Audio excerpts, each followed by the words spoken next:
Weren't you the first R&B soul artist to sign to Def Jam back in the day? I think I think I remember. was I was the second. I think the first was Allison Williams. Okay. She was the first R&B. I was the first, I think, male R&B recording artist signed to Def Jam. But Allison Williams was the first R&B artist. They were primarily a hip hop label. What inspired you to sign with Def Jam specifically, since they had done other things other than R&B? Yeah, well, cool and true story.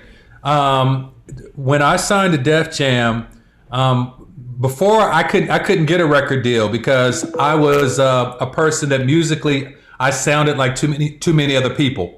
So when I would do demos, people would say, "Oh, that's a great demo, but you sound like Aaron Hall from Guy," and there's already a Guy, or you sound a little like Luther Vandross, or because I knew how to imitate, all those other artists, from a comedic standpoint. I knew how to do all the little, influctuations and I knew how to imitate and emulate these people because I honored them in that way. And so I didn't really know who my voice was. And so I developed a style of music to where in order for me to carve out not sounding like R. Kelly and not sounding like somebody else, I started rapping lyrics and then singing them. So that whole style of what the Drakes and what those guys do now, where they kind of rapping and singing, I was one of the first people that I know to do that because I would write rap lyrics and then sing them.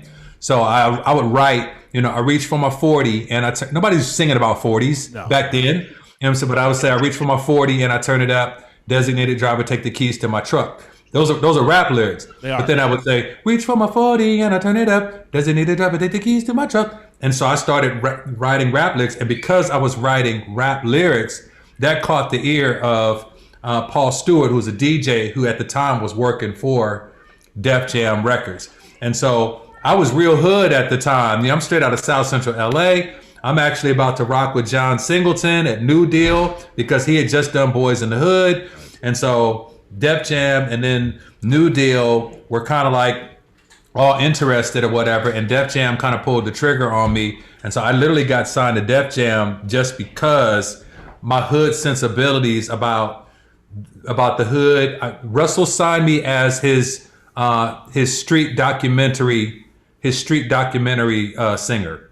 Okay. I was like his hood. I was telling hood documentary stories from South Central LA because they were from New York. Right. And so they had people rapping about New York, and then coming out of the West Coast, you had NWA and all of those guys, but I was singing what NWA was rapping. So you were basically like the footprint for Def Jam out here on the West Coast. Yeah, exactly that.